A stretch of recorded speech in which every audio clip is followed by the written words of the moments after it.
You see, the thing with anamorphic lenses is this whole squeeze thing. It actually causes a ton of side effects and imperfections in the lens, and I love it.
Every time I shoot something with an anamorphic lens, it always comes out so damn beautiful, and this time was probably the coolest so far. Today we're going to be looking at the Sirui 20mm Super 35 autofocus lens, which is what you're watching this entire video on right now. So yes, this is a crop sensor lens, Super 35, as Sirui is calling it, and this is the 20mm. I've previously reviewed the 40mm, so this is the second one in the line of Sirui's autofocus anamorphic lenses. And today we're going to dive completely in, and I'm going to show you everything you need to know about this lens, the good, the bad, and everything else. This was shot, by the way, on the Micro Four Thirds version, which is on the Lumix GH6 right now, and that sequence that you saw was also shot on the Lumix GH6. On top of that, I am going to compare the 20mm that you're watching on to the previous 24mm. If you don't know, Sirui actually launched a Super 35 crop sensor line a good couple of years ago, and this is kind of replacing it in a way. I'm going to talk about the difference between them as well and show you, if you do have these, is it worth picking up those, or which one you maybe should pick up, because there's a huge difference in the flares. And there's something else that is extremely important to note when you look at this new range. Now, Sirui's new line of autofocus lenses comes in a variety of mounts: E, X, Z, L, and MFT. And yes, you can almost get full frame. I know Sirui does say it's Super 35, but you can almost get full frame equivalent. So if you are shooting on a Sony E mount, full frame, you could use these on there, and you could do that post crop or super zoom and kind of fill it out, and you could shoot it on there because it does project quite a large image. They are a 1.33 squeeze, just like the older ones, and I'm going to get to that in a bit. Now, Sirui has released two so far, that 20mm, this 40mm, and I'm pretty damn sure they're going to be releasing more. I do have a guess on it. I'll tell you later. Also, they released them in a blue flare, which is what you are looking at right now. This whole thing is shot. The other version is the neutral flare. The difference is basically the blue flare is cool, sci-fi, and really awesome, as you know, anamorphic lenses, and the neutral flare supposedly would take, so if this was shining correctly right now, it would take the color of the flare itself. So if you have red lights or yellow lights, it will match that red or yellow. And that is how neutral flare works. So what does anamorphic and this 1.33x mean? You've seen the 1.33, 1.5, 2 times anamorphic. What does that all mean to someone that may not know it? And I'm going to briefly sum it up for you and let it make sense. So on a normal cine lens or photographic lens, on a crop sensor, so let's say you have a 1.5 or a 1.3, or specifically Micro Four Thirds is a 2 times crop factor, you would take your lens that's a 20mm and you would times that by your crop factor. So a 1.5 would become a 30mm lens. On Micro Four Thirds, this 20mm is going to become a 40mm lens. However, that only applies to the top and the bottom when it comes to anamorphic, because anamorphic actually squeezes the footage onto the sensor, and that's why in post-production you de-squeeze it by 1.33 times. It actually widens your field of view, essentially giving us a 40mm top to bottom right now, but we're getting a 30mm on Micro Four Thirds. And this is why anamorphic looks different. So no, the black bar that you see at the top and the bottom is not added in post like a lot of wedding filmmakers nowadays. The black bar is actually, there is actually nothing there. So if you went to cinema mode on YouTube right now, and you would not see a black bar at the top and the bottom. Now we can go down the massive rabbit hole and say, but what happens if I shoot this on open gate on the camera? I'll get to that in another video because that is a very, very deep rabbit hole on anamorphic lenses. Now there's a ton of imperfections in anamorphic lenses, if you want to call them that. Characteristics, it's things that make them more desirable to the filmmaker themselves. Something that just looks different from a normal lens, because we've all seen photographic lenses that are always perfect and you kind of get bored with that shot. You've seen it a lot in movies where sometimes an edge or something isn't exactly in focus, but something else is in focus, and you can see this artifacting or blurring where it shouldn't be blurred. And this is why these lenses become so popular amongst filmmakers. But what is really nice is Sirui has kept this kind of autofocus line still cinema based. The gears are still located in the same place between the 20 and the 40mm. So if you are rigging this up, your gears or your focus wheel will go in the same place. Not just that, but they've also matched the same 77mm front filter thread on both. Also, you do get a front 80mm diameter on the outside. So if you do have an 80mm softbox that can actually mount straight onto the lens, it's very easy to adapt from one lens to another. Both also go from T1.8 to T22. You may be asking yourself, what is the difference? Because T1.8 and the previous range was F. Now I've explained all of this T and F stop in a lot of videos, but basically T1.8 on this lens and that lens is the same exposure. F2.8 on this lens and another lens is not the same exposure. It's just a different way that they measure it, but in a nutshell, it is somewhat similar. T1.8 is around f1.6 to f1.8 on a normal lens. So it is somewhat comparable when you're looking at the stop number. The lens also does have a physical autofocus to manual focus switch. It also has an AF lock button, and that is nice if you are in autofocus and you're holding the camera, you can just push it, lock focus, and move around and come back to focus. Perhaps there's a specific scene that you're shooting and you don't want to change the autofocus. You also do have the on and off click button over here. What that does is it changes the aperture. So right now it's on off and you can hear the mic is up here. When I turn this, there's no clicks. But if I switch it on, you'll hear it clicks between those T-stops. Now that is something that some filmmakers look for and some people that use cine lenses, so it's great that they've put it on here. Also, you can just switch it over to the A. That basically means auto. It allows your camera so you can still use your dial on the front of your camera to change that T-stop or F-stop as your camera will see it from 1.8 to 2.2, 2.8, whatever it may be. Now it does have a really close focus distance of 40 centimeters. Now you may not think that's close, but when it comes to anamorphic lenses, that is extremely close. Anamorphic lenses really suffer when it comes to focusing close. Most people use diopters. Now what they've done on here is quite magic, and I'm going to show you in a side-by-side just now on how good it really is. The 20mm versus the 24mm. On the physical side, there's quite a massive difference. The old 24mm is a full cine lens, so the focus and aperture is fully manual. In saying that, there are no contacts on this lens on the mounting point on the old one, so your camera won't be able to read the lens itself. It won't know what your f-stop is. It won't be able to obviously focus because it's full manual. But not just that, when it comes to something like the Lumix, which has an amazing stabilization for anamorphic, this you have to manually set for your camera. So you would have to tell the camera that you've mounted a 24mm on. If you change a lens to another one, it's 35mm. You can save presets. It does take time, but with the new ones, you can slap on the 20 or the 40mm and it does it itself. On the new 20mm that you're watching on right now, it is autofocus. Now, yes, you can switch it over to manual focus, but unfortunately it is focused by wire. What that means is it's not exactly like a normal manual focus lens. So there's no hard stops. It just keeps turning much like any modern day photo lens. Now it does actually work very well, but so does the autofocus. The new 20mm is actually a lot more lightweight. The older ones are very heavy. They are built very nice. I won't lie, they are built a lot more solid, but it's just a different feel. Those still feel quality, but with a lighter kind of aluminum feel or aluminium feel as opposed to like a solid chunk of metal. Now, when it comes to autofocus, I can't give you a proper autofocus test because I shoot on the GH6.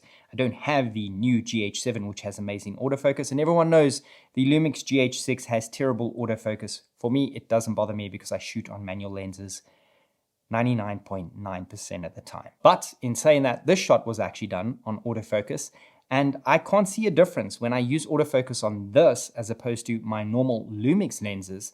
I get the very similar result.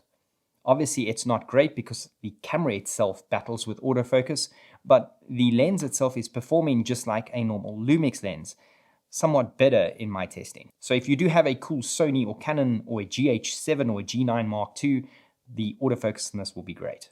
Side by sides. Now at T1.8, you can see the new one. It's not very sharp in the center, and the edges have quite a bit of ghosting or blurring on them. It does change when we do stop it down. At 2.8, you can see it's sharpened up a lot in the center, but we still get that kind of characteristic on the edges. Some people may like it and some people may not.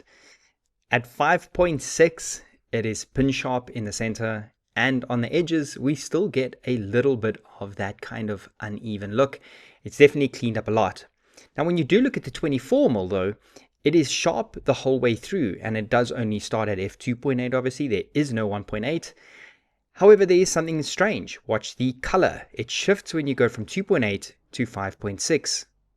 Very, very strange. And obviously at 5.6, it's pin sharp the whole way through. Side by side, you can see the center sharpness between the two. We've got the new 20mm on the left and the old one, the 24mm on the right. And when we look at the corner sharpness, you can see a big difference. And this is both at 2.8. Just so you know, when we are looking at the wall, there is a bit of distortion on both of them. It's not a lot, but it is there. When we look at the flare, there's something that's quite important. Now, flare changes from 1.8, 2.8, and 5.6, but at 1.8, you'll see we are currently filming with the new 20mm, and only when the light actually shines directly into the lens do we get a flare. When I pinpoint the light past, you'll see it doesn't flare at all. It has to shine into the lens. Now at 2.8, you'll see the blue line, the blue flare does become a lot more prominent, it's a lot more distinguished, and it's a lot more noticeable. And at 5.6, the same thing happens. That blue line sharpens up a little bit, and it gives you more of that kind of Transformers vibe.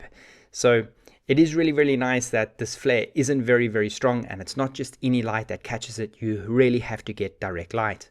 When we look at the older 24mm, so now we're filming with the older lens, you'll see that even when I'm pointing the spotlight past the actual lens, it still flares. And when you shine into the lens, regardless of 2.8 or 5.6, you get a very definitive blue streak, as well as kind of that star effect. So the older lens definitely streaks a lot more. There's a lot more flares going on, and you may like it and you may not. I personally like that the new lens is a lot more controllable and it doesn't flare so easy. It allows you to be a little bit more selective on choosing your flare. Side by side, you can see even when they're both at 2.8, the new lens on the left has a much softer look, and the older one on the right has a very, very sharp flare. Both cool. It really depends what you like. Now, when it comes to sharpness at T1.8, you can see we've got a nice soft background. You're not going to get a lot of depth of field because the lens is a lot wider. There's that T2.8. Like I say, sometimes you hit the focus a lot clearer and cleaner with this lens. Other times the focus is a bit of a miss. This may just be a micro four thirds thing, or it's the characteristic of this lens. Either way, it's very, very nice. The 24mm is tack sharp, and once again, when we go from 2.8 to 5.6 over here, you're going to see a color shift, strangely enough. I don't know why it does it on the older version, but the new one does not do that. To show you the difference between the 20mm and the 40mm, here's a side-by-side with very similar framing. You can see the 40mm gives you a lot more depth of field because it's more telephoto. Now this is really important because when you look at the focus breathing of the new lens, there's a lot more focus breathing than the old lens. However, the old lens, you'll see the problem with close focusing on anamorphic. The new one focuses a lot closer. This is the old one. Now watch when you pull the focus how it actually changes the squeeze factor. And if we go back to the shots of Michelle, even though the 20mm is wider and it should be more distorted, it's not. That close focus distance has really done well, and Sirai's clearly put in a lot of work because the new 20mm does not do what the older 24mm did. And that is kind of a standard thing with anamorphic lenses. Unfortunately, when you do focus close, it does change that squeeze factor on a lot more affordable anamorphic lenses. So Sirui's nailed it this time, and the difference is quite clear. The cons. Okay, so there's not a lot to pick on when it comes to this new lens and this range. I'm a bit salty because I love full manual lenses and I'm not the biggest fan of focus by wire. But if you're an autofocus shooter or you've gotten used to focus by wire for specific shots, or you just kind of, tap to focus, it will suit you perfect. For me, it doesn't bother me because I've used a lot of focus by wire lenses over the years, so it's pretty easy for me to adapt. Also, I am fortunate enough to have both sets, and I've purchased the previous set all myself, and I absolutely love it. So I will be keeping both, which would be nice for larger projects or maybe a wedding or two, and shoot an entire wedding on anamorphic, even though I can set up multiple cameras. So the not so sharp edges addressing the elephant in the room. A lot of people don't like sharp cine lenses. After all, these are cine lenses from Sirui. Now, personally, sometimes I get tack sharp stuff with this 20mm, and other times I get a bit of edging over here where it's not so sharp, but like in the center, it's dead sharp.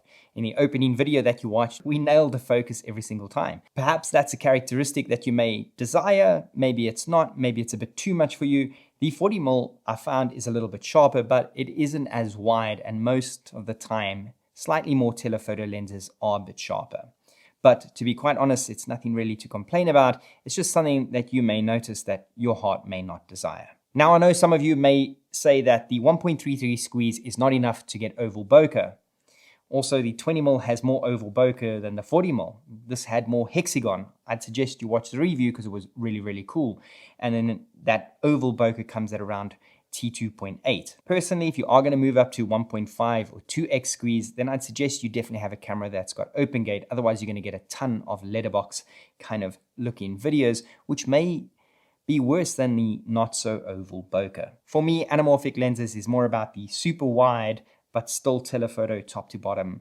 I love that look and it just feels different. The verdict. For $799 and now $599 for the past month, strangely enough. So don't quote me on that. I will put a link in the description to the 20 and the 40mm, and hopefully it's still $599 by the time you watch this video and pick it up. Honestly, it's absolutely magic. I love the anamorphic feel, and once you've moved over to anamorphic and you've started to play with it, you'll find a lot more cool projects to film on it. The fact that Sirui can offer it at that price with autofocus, a blue flare and a neutral flare is really, really awesome for filmmakers. And this is where I think creators are benefiting with brands like Sirui that are trying to push tech a little bit further for us so we can kind of get into that film industry at a much lower price. Now, on those new focal lens, I do have a prediction, and this is based on the other set that I own, the 24, the 35, the 50, and the 75.